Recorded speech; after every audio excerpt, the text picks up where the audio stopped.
I'm Lisa Lumea, and this is Eye on the Eagles, your comprehensive coverage for American University athletics.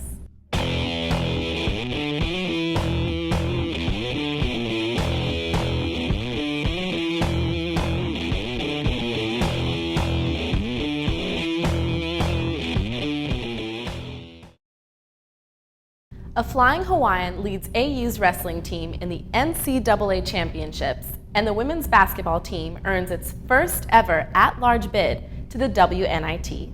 All that later. But first, the men's basketball team under first-year head coach Mike Brennan heads to Wisconsin for its first trip to the NCAA tournament since 2009. After finishing 6th in the Patriot League last season with a record of 10-20, Coach Mike Brennan took over the program in late May and brought a brand new offense and mentality with him.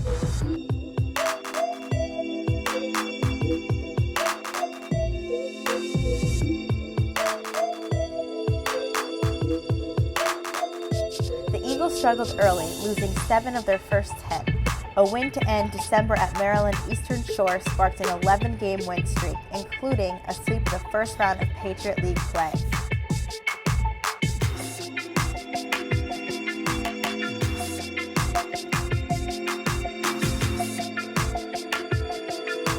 Picked 9th in preseason play, the Eagles finished 2nd in league play and shipped up to Boston to earn an NCAA bid with lights-out defense and solid shooting.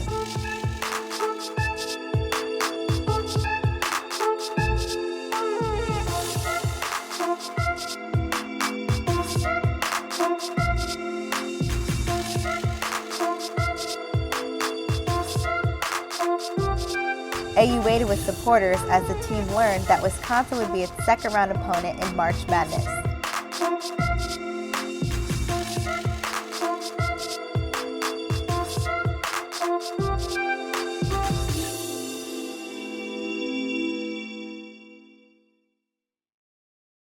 Ever wonder what made AU stand out at 7th in the nation in field goal percentage? Our own Michael Gardner pays a visit to the shot doctor, men's basketball assistant coach Scott Greenman.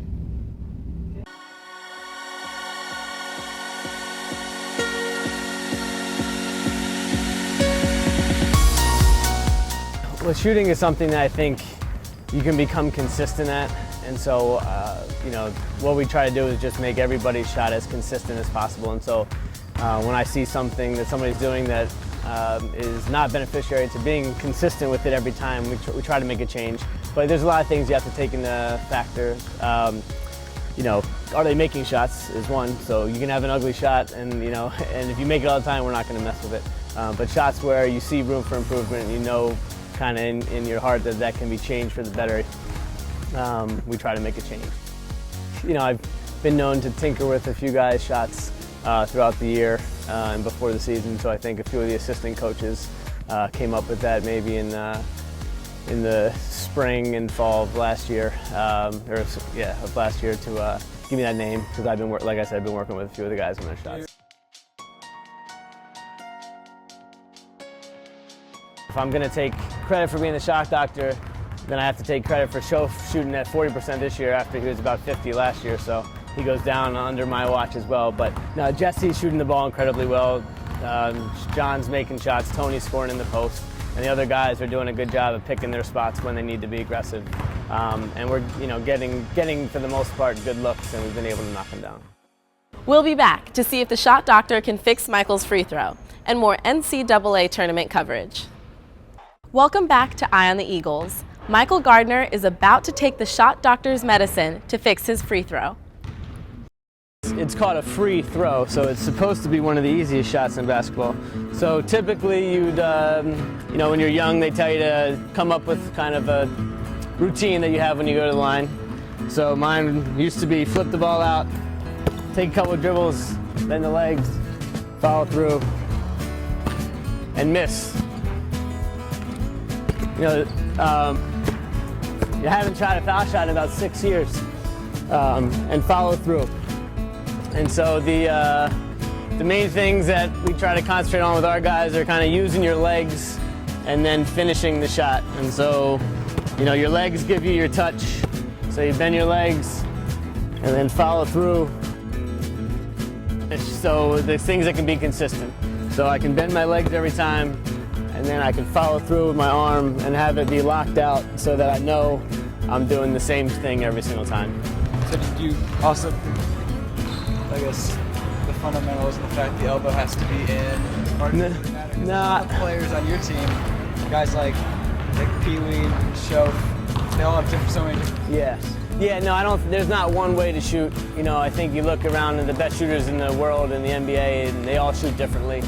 So a lot of guys have shot kind of a certain way, and they're comfortable shooting that way. So kind of within the framework of how they shoot, you try to tweak a thing here or there without completely revamping it. A lot of pressure. So if I had no skills of shooting a free throw, any advice, strong foot forward? Yeah, so what are you, lefty or righty? All right, lefty, I'd say put your left foot a little bit in front and don't be completely square, so turn your body a little bit like towards the right. Yeah, something like that. All right, bend your legs as you're gonna shoot it and then have everything going in one motion.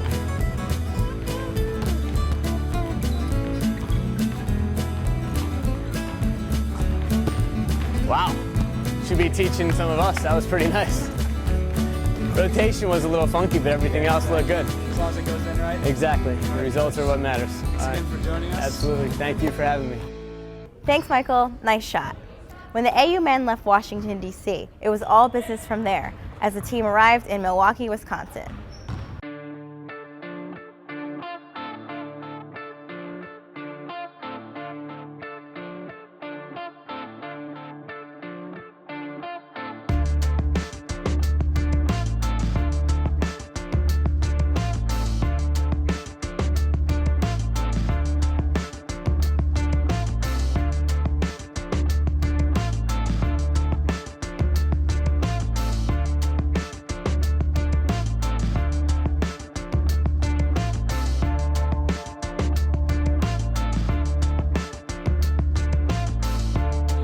The Eagles dropped the opening round matchup to Wisconsin, 75-35. Wisconsin would go on to appear in the Final Four championship.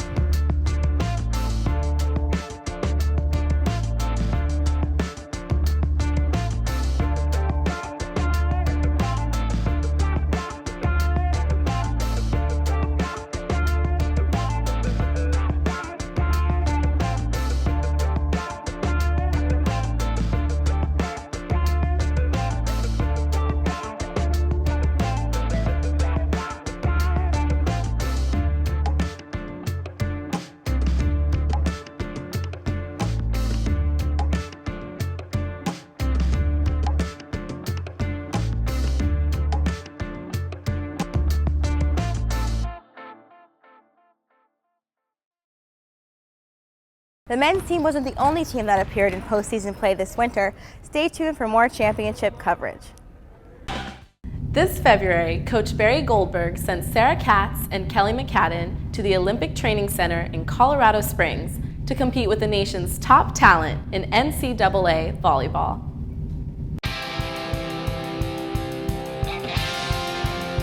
Get that ball off the hand contact, clean off the hand. This year we sent Kelly and Sarah, Kelly McCadden and Sarah Katz, out to the USA Olympic Training Center in Colorado Springs, and they were trying out for a spot on some of the national team programs that are offered. It was tiring, but it was fun, and it was good to see like people that we've played, and there was a ton of Duke and Georgia girls there, which was fun. And it was good to see like the different levels, even of people we didn't get to play this year. They were two of the taller players at the tryout. I think Kelly was the tallest player at the tryout.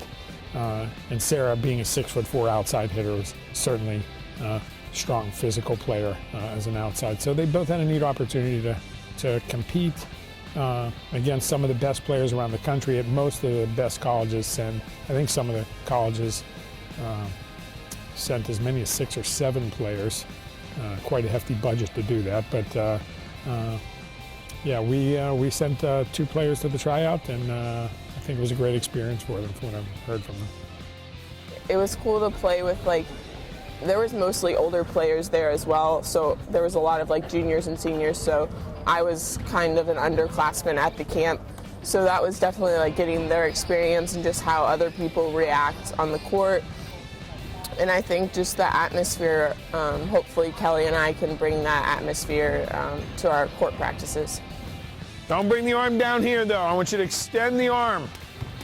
Like you're hitting high, up over top, high arm, over top of the block and down. The men's swimming and diving team placed 6th at the Patriot League Championships, and the women placed 8th. Standout junior Melissa Parker was selected as one of 10 academic All-Patriot League team members.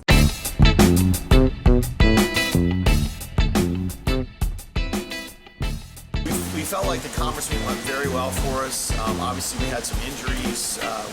A couple of our seniors, and wish we'd had more time with them. Certainly this year, almost more than any other year. Just felt like with a little more time, that would have been a bigger player for us. But they swam very well. The team swam very well.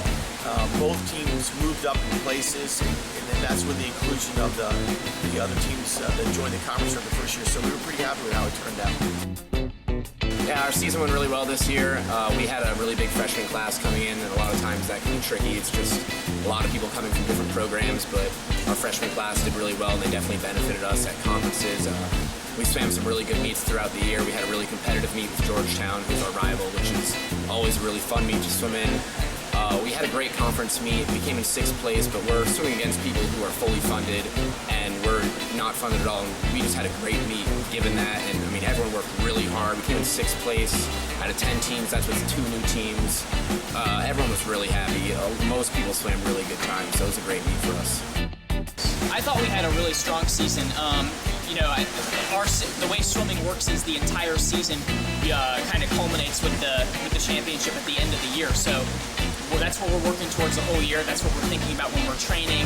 Even when we're swimming other meets, we care about the other meets, but the Patriot League Championship is always what we're looking for. So we definitely had a solid meet. Of course, there's always people that are gonna, wish that they had done a little better, but hopefully that fires them up going into the next season. Constantine Mitsakis and Julia Sullivan led the AU indoor track team this winter, each with a top 10 result on the final day of the Patriot League Championships. Our indoor season, I hate to make excuses, but this has been one of the toughest winters to train outdoors, and our team was at obviously a considerable disadvantage, being the only team on the Patriot Leagues not to have an indoor facility.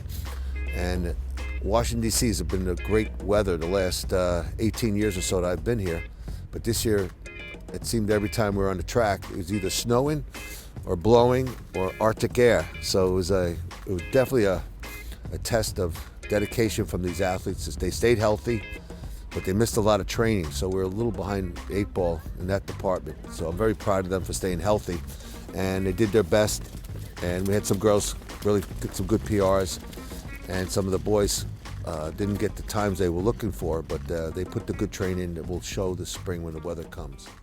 We'll be back with coverage of the Women's National Invitational Tournament and wrestling in Oklahoma.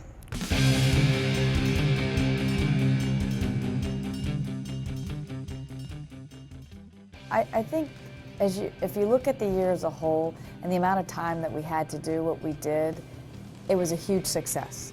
I definitely wanted to get 20 wins. I thought that this team was very capable of doing that. So I was really happy that we accomplished that goal. I wanted to finish in the top 3, which is what we did. And you had no idea. I mean, you could achieve better or you could be worse. I mean, the conference picked us 6, so I think what we did was good. And then when you get to postseason play, you always hope for the best and thinking that this team was very capable of winning a championship. And then when we didn't achieve that, it felt like we ended the year somewhat on a negative note, even though I think what they accomplished was very positive. But the fact that we got into the NIT with the at-large bid was a huge surprise, I think, to all of us, just because the conference had never done that before. So then you jump from like a depressing situation to a fun situation, and we played great against Seton Hall. Unfortunately, we weren't able to hit the winning shot, or at least tie it to go into overtime. But I think this team, the younger kids, are going to grow from that experience and knowing that, hey, we can play with the upper echelon of the Big East. Overall, I think even with all the challenges that we faced in the beginning of the season, we overcame and we did very well as a team. I think overall the season went pretty well. We did a good job even from the beginning buying in, which is really important with the whole changing of offensive and defensive ideas with our coaches, and we did a good job buying in, and then we got better as the season went on. There was a point in time where we were doing really well and we just had to keep maintaining that, and unfortunately we came up short, but looking back it was a pretty good season overall. Welcome back to Eye on the Eagles. American University Wrestling took to the Wild West of Oklahoma in the NCAA Championships this March on the backs of the Flying Hawaiian David Terao and seniors Danny Mitchell and Blake Herron. The team placed 4 finishers at the EIWA Championships. Terao took second place at 125 pounds. Mitchell took third place, and 4th seed Blake Herron qualified with a 4th place finish. Sophomore Esteban Gomez Rivera finished 7th, but did not earn a trip to the NCAA Championships. Looking back on the season, we wish we had secured a couple more wins throughout the year. We probably would have been able to get Esteban qualified through an at-large position, but you know, it was a learning experience for him. He does realize now that he can wrestle with the best in the country, and he should be at the national championships. So from that aspect, I was very happy. The other athletes on the team, we had some good wins throughout the tournament, but they weren't enough to get us qualified to the nationals. And I do believe that weight or that tournament shows that our athletes are progressing in a good manner, and I think we have a good team moving forward for next year. Our own Michael Gardner sat down with Terao to find out more about his history with wrestling and how his background in judo helps him on the mat.